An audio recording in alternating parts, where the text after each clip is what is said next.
The wind howled through the valley, colder than it had ever been before. The villagers huddled by their fires, eyes darting to the sky, where the once warm sun had become an unfeeling orb. The earth itself seemed to shiver beneath them, as though it, too, felt the icy breath of the goddess who had withdrawn her warmth. They spoke of her in hushed tones, for no one dared to speak too loudly. Her name was Mara, the goddess who nurtured the seasons. She had always been a mother to the land, warmth flowing from her hands, giving life to crops, to animals, to the very heart of the village.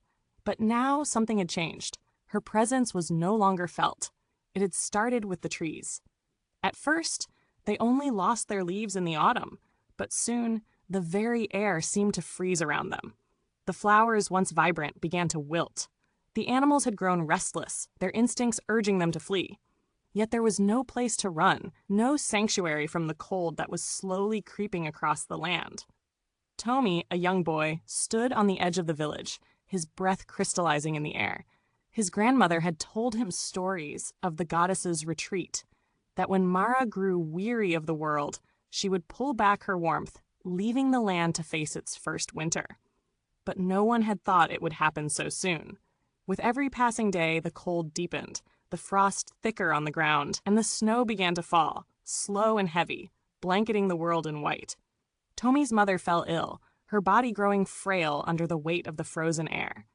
The village was on the brink of despair, and Tomi, in his desperation, decided he would find Mara. He had to. There was no other choice. He trekked into the mountains, each step a battle against the biting wind, the world around him growing colder with every mile. As the sun dipped behind the peaks, casting long shadows over the snow, he finally saw her, a figure bathed in pale light, standing on the edge of a cliff, her face unreadable. "Mara," Tomi called out, his voice barely a whisper against the storm. "Please, return the warmth." The goddess turned her gaze toward him, her eyes ancient, sorrowful. "The warmth you seek is not mine to give," she said, her voice soft but full of quiet power. "The land must learn to endure, to stand on its own." Tomi, feeling the weight of her words, bowed his head, tears mingling with the snow at his feet. "Will the world ever see warmth again?" She nodded, just barely. "When it is ready." With that, Mara withdrew, the storm swirling around her as she vanished into the mountains. Tomi returned to the village, his heart heavy, but filled with a new understanding. The warmth would come again, not because it was given, but because the world had earned it.